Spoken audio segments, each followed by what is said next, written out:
Dziś w odcinku ekscentryczny klient przynosi do Lombardu nietypowy zastaw. Proszę pana, to jest samo zło. Jeszcze nigdy nikt nie zastawiał samego zła u nas w Lombardzie. Jak je wycenić? Maciek pada ofiarą oszustwa. Kazimierz, wygląda na to, że Maciek przyjął trefny towar. Ile zapłaciłeś? 11 000. Co? No chyba żartujesz. Mężczyźni pojedynkują się na pistolety. Jest to działa! Jesteś tak głupi, że nie potrafisz załadować pistoletu. Dobrze, że ty potrafisz. A!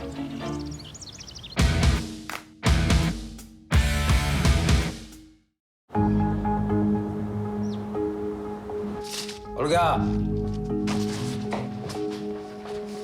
Olga, możesz wyjść? Jestem spóźniony do pracy, muszę się ogolić.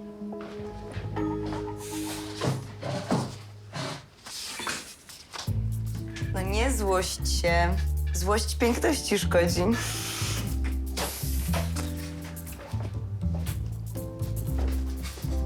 No, widać, że ty się w życiu dużo nie złościłaś. A po co mam się złościć? Nie masz powodów, prawda? Wiesz, czasem chciałabym mieć. Słuchaj. Nigdzie nie mogę znaleźć dokumentów Julki. A dzisiaj miała termin zapisu do szkoły. Ale spokojnie z tym terminem. No przecież jest obowiązek szkolny, więc muszą ją przyjąć. Łaski nie robią. To w ogóle się tym nie przejmujesz. Nie no, przejmuję się, ale nie spinam się tak jak ty.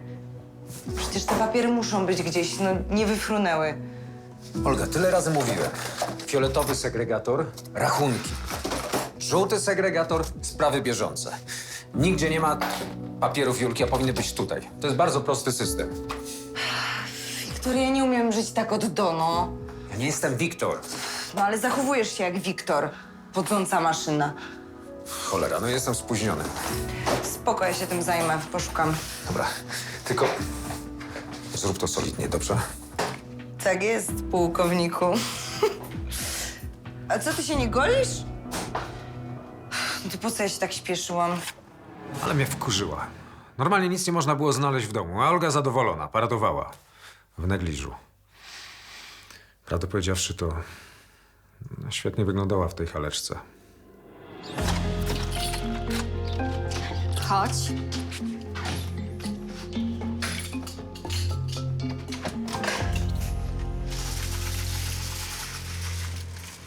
A kiedy przyjdzie Julka i jej mama?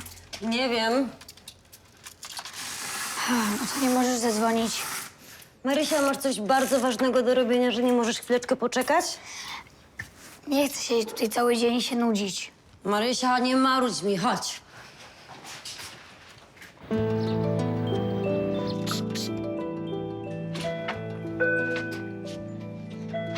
Dzień dobry. Dzień dobry. Przyniosłem kołdrę.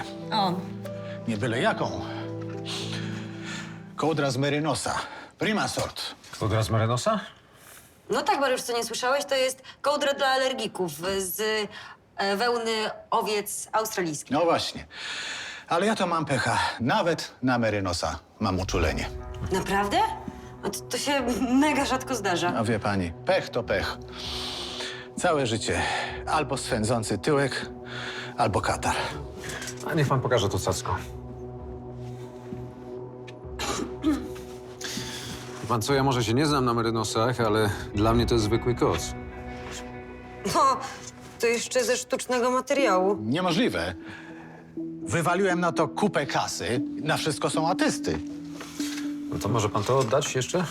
No gdzie? Na prezentacji kupiłem super okazja. W takim wypadku nie ma zwrotów. No właśnie w takim wypadku są zwroty. No ale gdzie ja mam gościa szukać? No, przykro nam, ktoś pana oszukał. My za tą kołdrę możemy dać góra 20 zł. 20 zł? No chyba pani żartuje. Wydałem na to 400 i to w promocji. No to się właśnie nazywa golenie owiec, ale jak pan woli, Merynosów. No. No, nie możemy panu dać więcej, bo ta kołdra jest warta góra 50 zł. Góra. I to nowa. Nie wierzę wam. Chcecie się dorobić moim kosztem. Kicham na taki interes.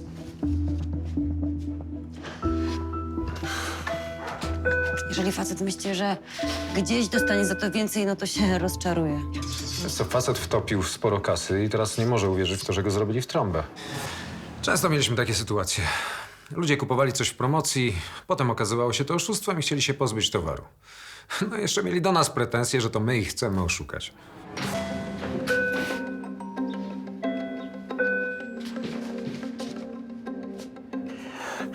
Czy mogę liczyć na całkowitą dyskrecję?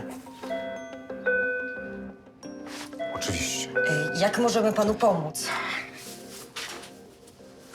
O nie! Proszę je położyć, a my się bliżej przyjrzymy.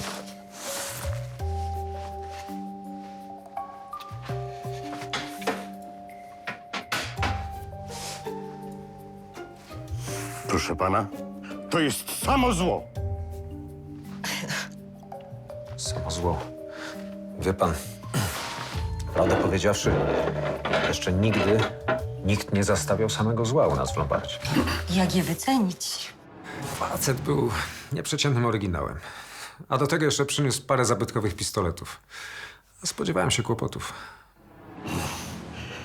Mam tylko gorącą prośbę, aby te pistolety były całkowicie bezpieczne. Daję panu moje słowo. Słowo, Słowo. ważna rzecz. Powiedziałbym święta, ale on tego nie rozumie. Ale kto? Mój brat i chcę mi je odebrać. Zaraz. Kto jest właścicielem tych pistoletów? Brat myśli, że to jego, ale to ja jestem właścicielem. No, trochę to niejasne. A jak wszystkie jego krętactwa. Dobrze. Ma pan jakiś dowód własności? Testament papusia. A, proszę, wystarczy? To jest wszystko napisane.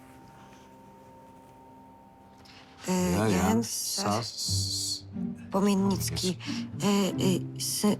Pieczy mojego syna Ambrożego oddaje chusteczek jedwabnych. Nie, to niżej. Pistolet.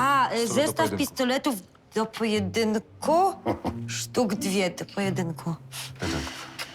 Dobrze, a skąd możemy wiedzieć, że to jest oryginał? No proszę pana. No, Mariusz, to wygląda autentycznie. I mam gorącą prośbę, aby one nie dostały się w ręce mojego brata. Niech one sobie tutaj przeczekają, aż on ochłonie. Tak jest. Ale jak my przechowamy taką cenną rzecz? Ach, mam w aucie oryginalną szkatułkę i zaraz przyniosę. Pierwszorzędnie. Siemano! Na gwałt potrzebuję gotówki. A co ty w takim dobrym humorze? Właśnie mi się udał deal życia. Tak? Ciekawe. Słuchajcie, za psie pieniądze jeden typ zastawił u mnie transport kołder z Marynosa. Z czego? Z Merynosa. No, z Marynosa. Ale transport? To znaczy ile? Równo stówkę. Maciek, coś ty zrobił. No, interes życia. To ile wtopiłeś? 11 000, ale dlaczego od razu wtopiłeś? Ty wiesz, ile taka kołdra kosztuje? No właśnie wiem. Szkoda, że to jest zastaw, bo na jednej kołdrze miałbym 4-krotną przebitkę. Słuchaj, a nie przyszło ci do głowy, że to jest podejrzanie tanio? A co ty, stary, gadasz? No, po prostu miałem farta i tyle. Maciek napalił się na interes i nawet nie pomyślał, że to może być przekręt. Był bardzo łatwowierny. Maciek, zobacz. Taka sama kołdra jak te, które wziąłem pod zastaw. Tak, i taka sama jak ta, którą dziś rano przyniósł klient. No, niestety. O, i kto miał rację? Widzicie, jaka tu jest cena? Te 11 patyków zwróci się po 20 kołdrach. Maciek, może byś przeczytał zamiast tylko oglądać obrazki. Policja trafiła na ślad zorganizowanej grupy oszustów, która naciąga emerytów, sprzedając im kołdry z tworzyw sztucznych jako kołdry z Merynosa. No, Cholera, i co ja teraz zrobię? No, cześć pracy. Cześć, szefie. co macie, takie grobowe miny? No co? No bo szefie... Kłopot jest. Ty mnie już lepiej nie denerwuj. Kazimierz, wygląda na to, że Maciek przyjął trefny towar. Kołdry z Merynosa. Jak to? Tak. Jakaś szajka oszustów sprzedaje podróbki i Maciek dał się naciąć.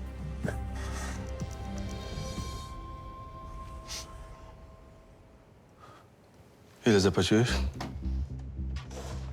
11 000. Co? No chyba żartujesz. Wiesz, facet widocznie miał nóż na gardle, no i pozbył się całego trefnego towaru. I co my teraz zrobimy? To już lepiej nic nie rób. Trzeba to jakoś odkręcić. Masz dla niego numer? Mam. No to dzwoń. Ściągnij go tutaj. Może uda się z tego wycofać. Maciek nie miał doświadczenia w interesach, ale to go wcale nie tłumaczyło. Powinna go zastanowić taka niby wyjątkowa okazja. Skaranie boskie z tym chłopakiem.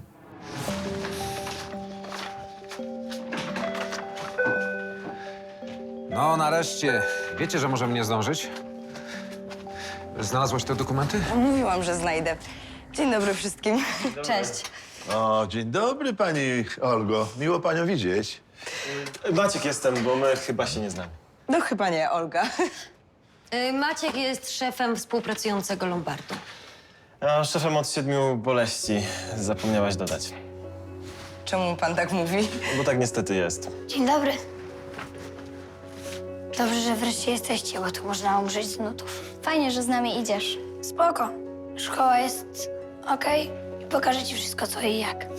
Dobra, to ja skoczę po kluczyki, możemy jechać. Tak? Super, że dziewczyny będą chodzić razem do klasy. No, Julka zostawiła wszystkie swoje przyjaciółki w Rosji. Zresztą ja też. Fajne buty. A dzięki, to stare kupiłam w poprzednim sezonie w Paryżu. A, w Paryżu, no tak, to widać. Tak, stare, z zeszłego miesiąca. To co, jedziemy? Czekajcie, ja też wychodzę. Muszę namierzyć tego pieprznego oszusta. No. Olga była super laską. Zadbana, widać, że z wyższych sfer. No, ale jakoś mi nie pasowała do Mariusza. Gdzie one są? Kto? Nie kto, tylko co? Moje pistolety. A, to pan. No to z tego, co wiem, no to pistolety należą do pańskiego brata. Wstyd mi, że łączą mnie więzy krwi z tą kanalią. Żmija ukradł mi je. Proszę pana, ja widziałam testament i pański ojciec zapisał pistolety pańskiemu bratu. Wykorzystał słabość ojca, żmija. Nie miał prawa. Te pistolety należą do mnie i chcę je wykupić. Wykupić może je tylko pański brat. Ale proszę bardzo, ja mam ten kwitek. Proszę pana, umowa zawarta jest z panem Ambrożem. To może załatwimy to inaczej. Cena nie gra roli. Proszę pana, ale tu nie chodzi o pieniądze. Właśnie. Obowiązuje nas umowa i przepisy, proszę pana. Ale on nie miał prawa zagarnąć rodowej pamiątki. Będzie najlepiej, jak panowie sami rozwiążecie ten problem. Jak mam rozwiązać problem z bratem, jak nie mam pistoletów? No to przykro mi. Jak pan chce odzyskać te pistolety, musicie się jakoś dogadać. Jak mam się z nim dogadać, jak nie mam pistoletów? Co za rodzina. Jeden lepszy od drugiego. Ja rozumiem, że można się kłócić o dom, o pieniądze, ale o 2 stare pistolety? Dziwni ludzie.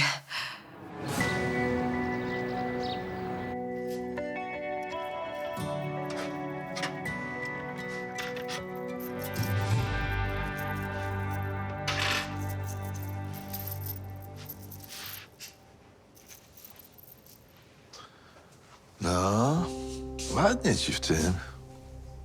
Tak, no, ładne cacka. No, powinnaś sobie je kupić. Tylko za co? No chyba, że szef da podwyżkę. A ty mnie tutaj nie czaruj. Też nie mam z czego. Jeszcze kilka takich numerów Maćka i będzie obniżka, a nie podwyżka. No właśnie, a szkoda. No dobra, weź sobie po kosztach. Naprawdę ładnie ci w nich. Tak? No nie wiem. No i udało się. Dziewczynki będą razem chodziły do jednej klasy. No i super. I będziecie mogły razem przychodzić do nas po lekcjach? Super! Nie planuj mi życia, mamo.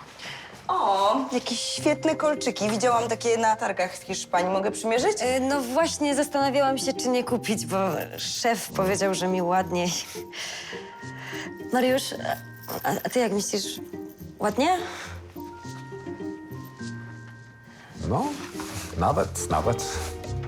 A nawet to znaczy, że co? Może... Co, może nawet bardzo ładnie. Król komplementów. Angelika, nie zastanawiaj się, tylko kupuj. Głupio mi było komplementować Angelikę przy Oldze. No nie wiem. Może to dziwne, ale no, czułem się niezręcznie. No, Marysiu, jeszcze raz dziękuję, że z nami pojechałaś. Spoko. No to do zobaczenia przy najbliższej okazji. Cześć. Cześć. Cześć. No i jak tam było z dziewczynami? Ta Julka chyba fajna, co? Fajna, no ale trochę sztywna. W jakim sensie? No w sensie bułkę przez pigułkę. A no wiesz, no one do tej pory żyły inaczej niż my. Czyli jak?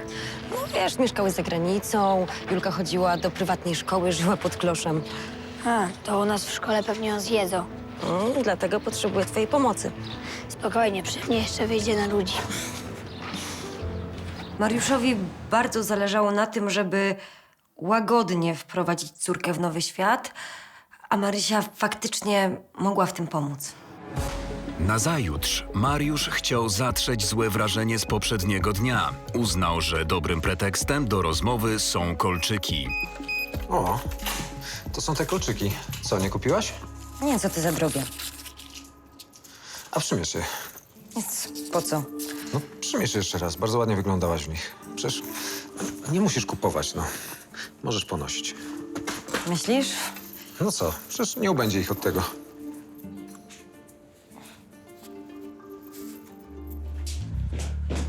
Jakim prawem sprzedaliście mu moje pistolety? Chwileczkę, nic nie sprzedaliśmy. Ja tak prosiłem. Tyle razy mówiłem, że to skrętacz. No i podszedł was.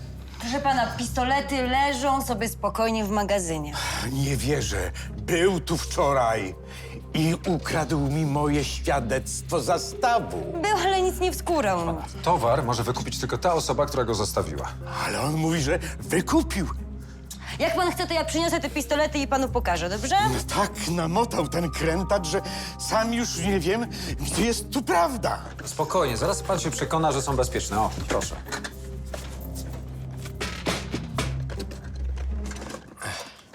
Proszę bardzo. Są! No kamień z serca mi spadł. Wiedziałem, że dasz się nabrać. Jesteś naiwny jak dziecko. Ty jesteś niepoczytelny. Dlatego tatuś dał mnie te pistolety. Całe życie chowasz się za cudzymi plecami. Zachowaj się wreszcie jak mężczyzna.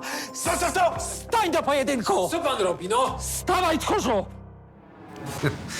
Takich oryginałów dawno nie widziałem. Normalnie jakby ich ktoś żywcem z jakiejś kostiumowej komedii wyciągnął. Panowie, jeżeli się natychmiast nie uspokoicie, to dzwonię na policję. Nie uszanujesz żadnej tradycji. Nie uszanujesz żadnej tradycji. Gdyby ciotka wiedziała, co po śmierci stanie się z jej ciałem, to by nigdy nie umarła.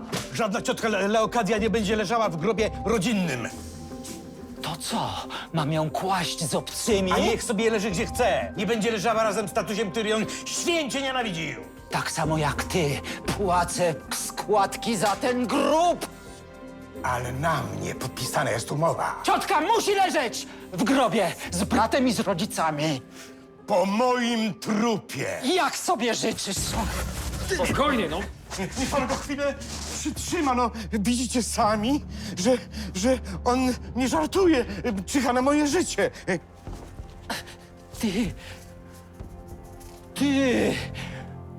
Ty gnido! Ty kanalio! Ja muszę je zabrać. U mnie będą bezpieczne.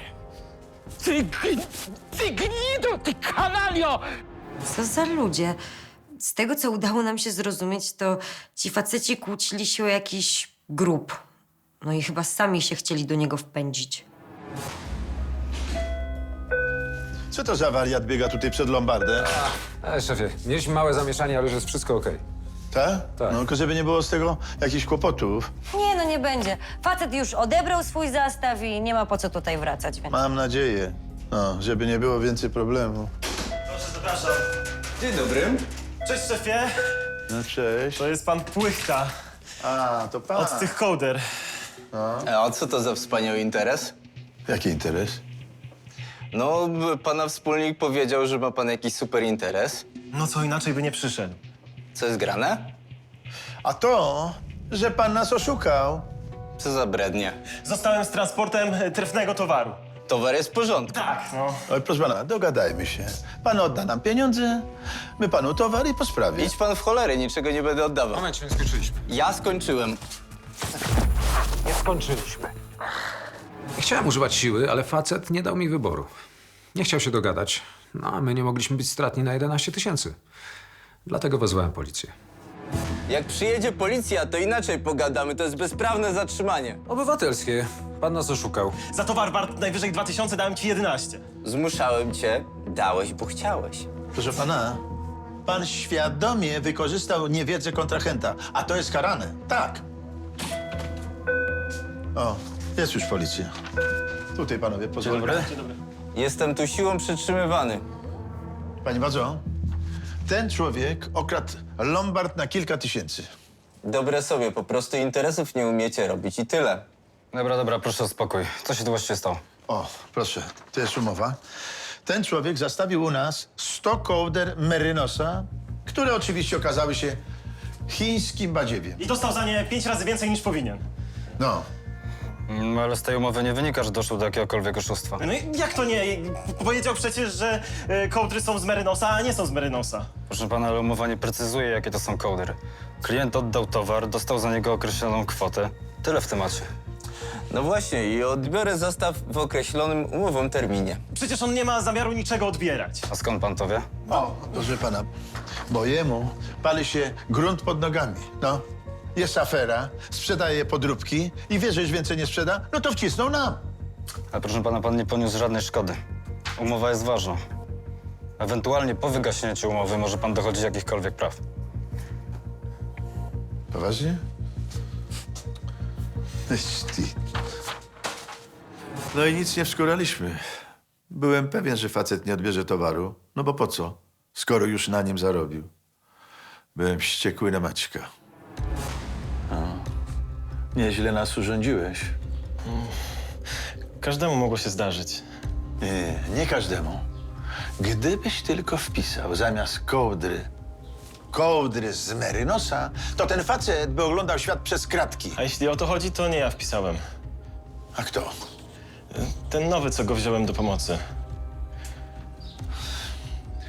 Pozwoliłeś nowemu pracownikowi podpisywać umowy na 11 000 złotych bez konsultacji? Akurat mnie nie było. Co? Poszedłem po jedzenie. No przepraszam. Nic nie mów. Wróć do siebie i natychmiast zwolnij tego amatora. Natychmiast! I rób sobie kanapki do pracy. Maćka też powinienem zwolnić. Ale niestety nie mogłem, bo zrobiłem z niego wspólnika. Sam się tak pięknie wpakowałem. Do widzenia. Dziękuję. No. Dobra, Lolek, to dzięki wielkie. No, na razie. Gadałeś z Lolkiem? Tak.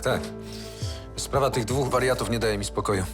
A, tych od pistoletów. Wyobraź sobie, że to są potomkowie słynnej rodziny szlacheckiej, podupadłej już nieco, tutaj z tych terenów. Nazywają się Sas-Pomienieccy. A no to nie słyszałam. Nie słyszałaś? No ja też nie, właśnie dlatego dzwoniłem do Lolka. No, ale Olek pewnie wie. Lepiej. On ich zna, a nawet widuje, zwłaszcza Anatola. Co ty, serio? Tak. Ten Anatol przychodzi często do muzeum i mówi, że to wszystko było kiedyś jego. No to nieźle. No, wyobraź sobie, że w tej rodzinie wszystko od wieków załatwiało się przy pomocy pojedynków. No wiesz, na obitej ziemi. Proszę cię, Mariusz, no, może kiedyś, no ale teraz kto się pojedynkuje w XXI wieku? 2 takich widzieliśmy u nas w Lombardzie. No, paranoja. Nie, czemu? No co ty, Mariusz?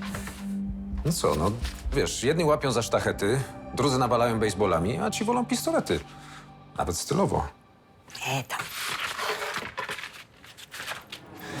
Oczywiście, że taki pojedynek był głupotą, ale nie sądziłem, że może dojść do skutku. Moim zdaniem więcej było w tym teatru niż niebezpieczeństwa. I to dla pana. Dziękuję bardzo. Do widzenia. Do widzenia.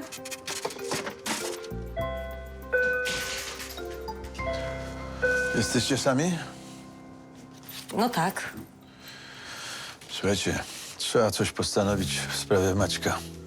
A wiesz, szef, po takim numerze to nie za bardzo wiadomo, co zrobić. No. Jak tak dalej pójdzie, to puśćcie nas z torbami. Normalnie z oka nie można go spuszczać. Właśnie. I pomyślałem, że przydałby mu się ktoś doświadczony do pomocy. Ale kto? No, ktoś z was. Szefie, ja to odpadam. Nie mam czasu. Ale co, no przecież to taka sama robota jak tutaj. Gdzie tam? Trzeba wszystko od początku zaczynać. A ja teraz mam rodzinę, no muszę im poświęcić więcej czasu, ale może... No, Angelka, ty? No, szefie, no ja mam to samo. Marysia mi się buntuje, muszę ją mieć na oku. No, ja nie mam czasu niańczyć Maćka. Ale jakie niańczyć? Tylko pilnować, żeby znowu nie narobił jakiś głupot. No, przecież proponuję wam awans. Szefie, ale są w życiu rzeczy ważne i ważniejsze. Jesteśmy co do jednego zgodni, szefie, tak? Że Maciek potrzebuje kogoś do pomocy. To dopóki nie znajdziemy, to może szef by go przypilnował. Tak, jasne. Bo ja nie mam nic do roboty, tak? Rozumiałem Mariusza i Angelikę, ale byłem rozczarowany. Atka nie mogłem w to pakować, bo miał na głowie małe dziecko. No i tę wiewiórę. Wyglądało na to, że znów wszystko będzie na mojej głowie. Czekaj, pomogę ci, żebyś nie spadła. Mariusz, poradzę sobie. A, dobra. Na pewno? Możesz to krzesło ma- odstawić. Jak mogliście do tego dopuścić? Do czego? Jak mogliście wydać mu broń? Przecież gołym okiem widać, że mój ojciec postradał rozum. Zaraz. Pani jest córką jednego z nich, tak? No Ambrożego, przecież nie tego szaleńca Anatola. No przykro mi, ale nie mogliśmy nie wydać im tej broni. Przecież oni się pozabijają. I to o co? O miejsce na cmentarzu. Nie no, skaranie boskie z nimi. Nie ma pani lekko, muszę przyznać. Ojciec i wuj od zawsze, od kiedy pamiętam, darli koty, ale... No, tym razem naprawdę boję się. No dobrze, ale wie pani, no niech się pani nie przejmuje, może jakoś ochłoną, no. Nie wydaje mi się. Nie tym razem. Ja wam mówię, oni poszli się pojedynkować. Ale skąd ta pewność? Pistolety zniknęły, tak? Ojciec i wuj też. Od 2 godzin próbuję się dodzwonić, nie ma z nimi żadnego kontaktu. Może wyładowała im się bateria, no. Jednemu i drugiemu naraz. Ja wam mówię, oni to zrobią. W tej rodzinie wszyscy tak robią od wieków. Nie no, ale od tylu lat się nie pozabijali, to teraz też im przejdzie. Mój ojciec to był zawsze ten spokojniejszy i w ogóle. Ale tym razem wuj Anatol przekroczył wszelkie możliwe granice. No, proszę pani, ja nie wierzę, żeby 2 dorosłych ludzi nie mogło się dogadać, no. Pozabijają się jak nic, no. Od kiedy pamiętam, zawsze się kłócili. Zawsze. Ale nigdy nie sięgali po broń, no. I teraz jeszcze przypomniała im się ta cholerna rodzinna tradycja. Prawdę powiedziawszy, no, czytaliśmy w internecie, że w pani rodzinie nikt nie zginął śmiercią naturalną. Najczęściej w pojedynku. Proszę pana, mój dziad zabił w pojedynku swojego brata i to jeszcze przed wojną. A jego ojciec z kolei został postrzelony i kulał i to też po pojedynku. A tam o wszystko się kłócą. O spadki, o prezenty na ślubach, nawet o miejsce na cmentarzu. Wszystkie rodziny się kłócą, ale żeby aż tak. Dobrze, ale co my możemy zrobić w tej sytuacji? No, trzeba ich znaleźć i powstrzymać. No ale kto? My? No przecież to trzeba zgłosić na policję. I co ja im powiem? Co? No co ja im powiem? Przecież zanim im wyjaśnię, że to nie jest żadna bajka, to będzie po wszystkim. No dobrze. No ale gdzie możemy ich szukać?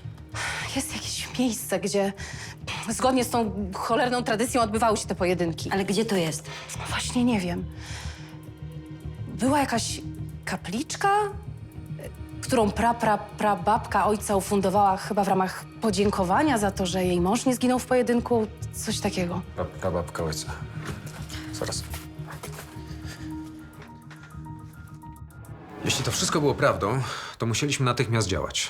Więc zadzwoniłem do Lolka. Jeśli ktoś mógł coś wiedzieć o zabytkowej kapliczce, to na pewno był to on. Po uzyskaniu informacji od Karola, Mariusz i córka Ambrożego pojechali na poszukiwanie miejsca domniemanego pojedynku.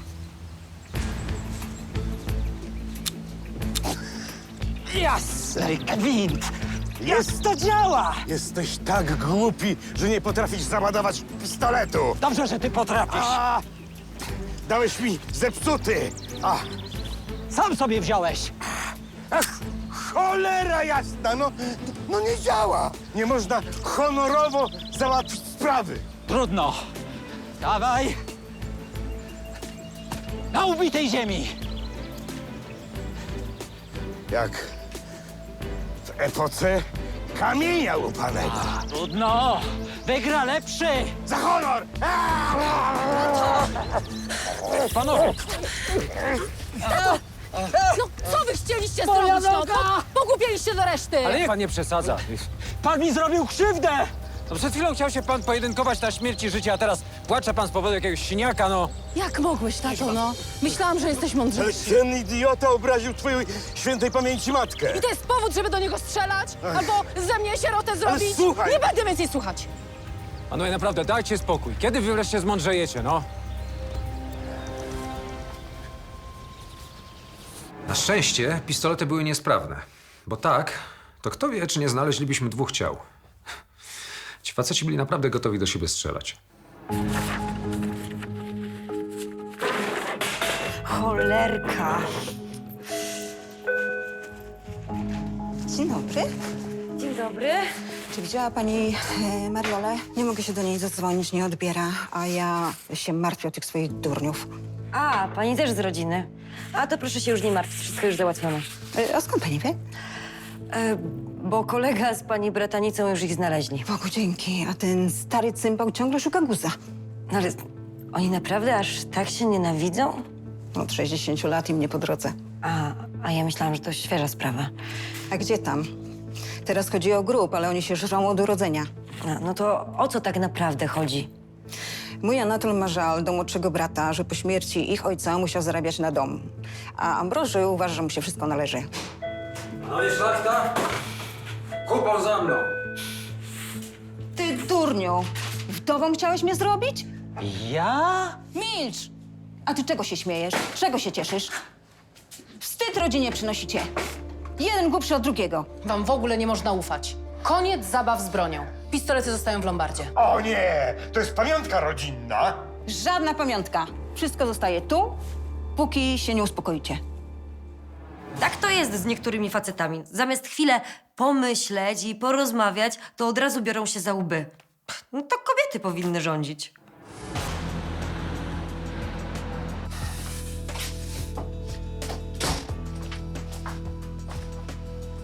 Cholera jest.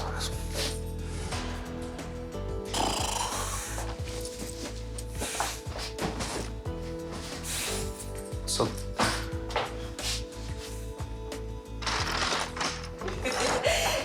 O, cześć, już jesteś?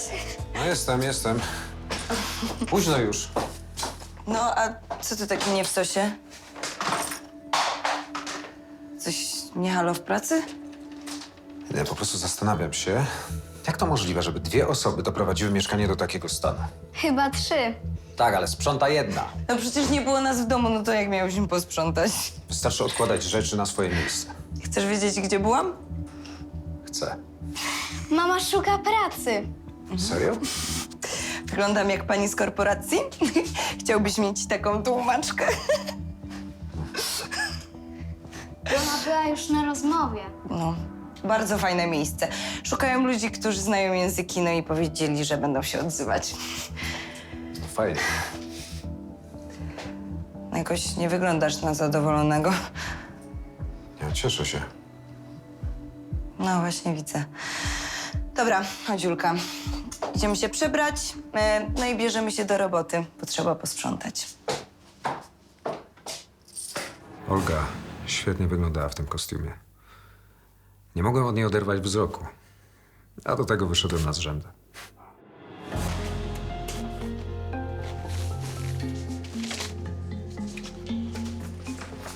O, szefie, i to jeszcze do kompletu. O, dziękuję.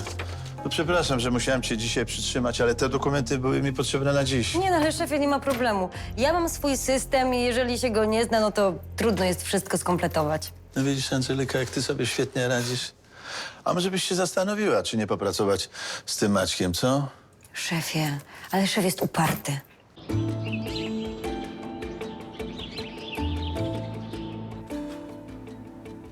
Dziękuję. Za co? Za to, że posprzątałyście. Wiem, jestem trochę upierdliwy. Po prostu przyzwyczaiłem się do porządku. A ja przyzwyczaiłam się do tego, że ktoś sprząta. Jak widać, wszyscy się uczymy. Tak. Trochę tu ciasno, nie sądzisz? Wchodzimy sobie na głowę.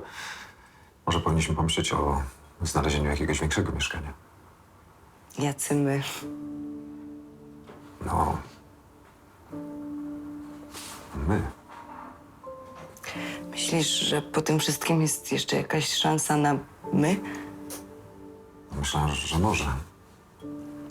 Potem jak wyjechałeś z Rosji, zostawiłeś mnie z dzieckiem, tak? Nie wiedziałem, że jesteś w ciąży. Nawet gdybym nie była, to chyba wypadało się pożegnać, prawda? Już wiesz, że nie mogłem. Tak. Jak gdybyś chciał, to byś mógł. Strasznie mnie zraniłeś. Mnie też było ciężko. Tak, jasne. Co jesteś nie fair. Bo co? Bo przyjechałam tu z Julką, bo nie mam się gdzie podziać, bo szukam u ciebie pomocy? To jest nie fair? Staram się jakoś wszystko naprawić.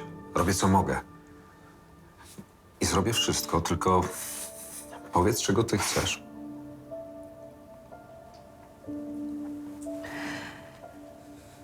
Żebyś cofnął czas. Potrafisz? Naprawdę, nie wiedziałem, jak rozmawiać z Olgą. Wolałbym, żeby jasno mi powiedziała, czego ode mnie oczekuje. Zupełnie nie wiedziałem, jak się odnaleźć w tej sytuacji.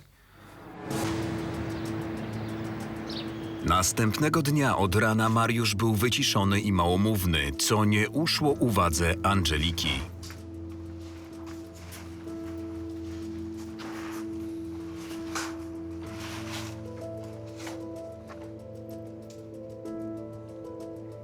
Co jest, Mariusz?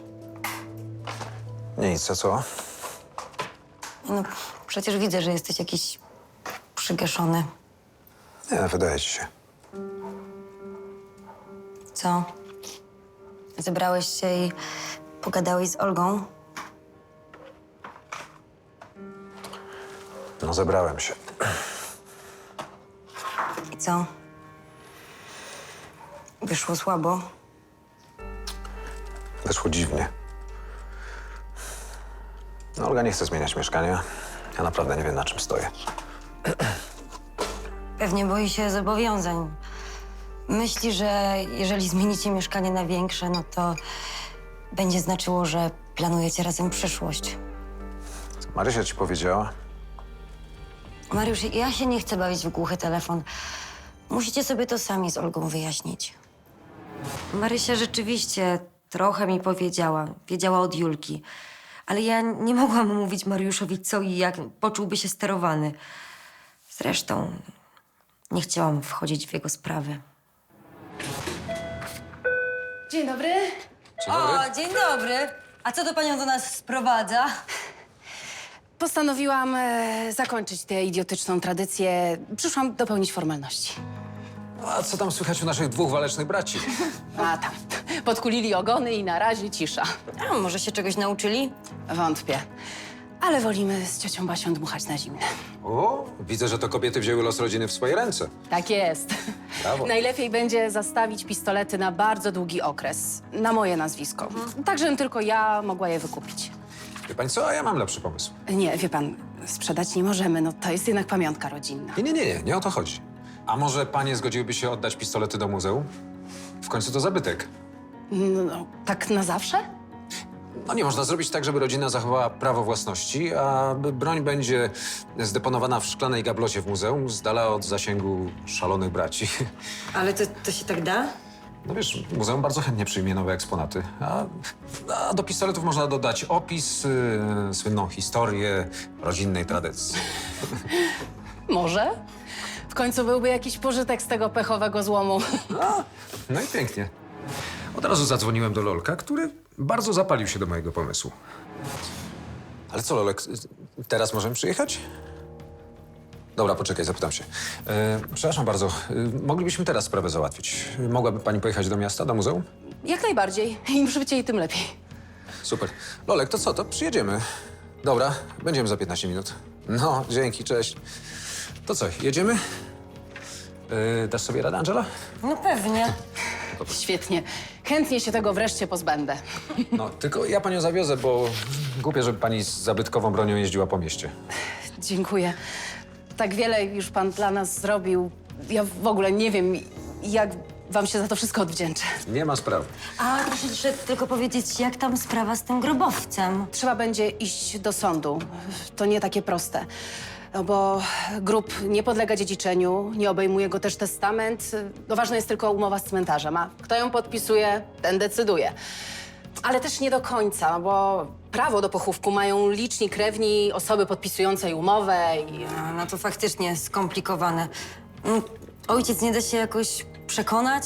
A gdzie tam? Uparł się jak osioł. Nic się nie poradzi, no. To co, jedziemy? Jedziemy. W następnym odcinku Maciek nie radzi sobie z prowadzeniem lombardu. To 100, to 50.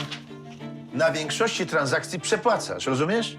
Mężczyzna próbuje oddać chorą na Alzheimera mamę do domu opieki. Proszę otworzyć drzwi. Ratujcie mnie! On chce mnie zabić. O co mi zrobił? Ratunku! Ratunku! Bandyci usiłują porwać Patrycję.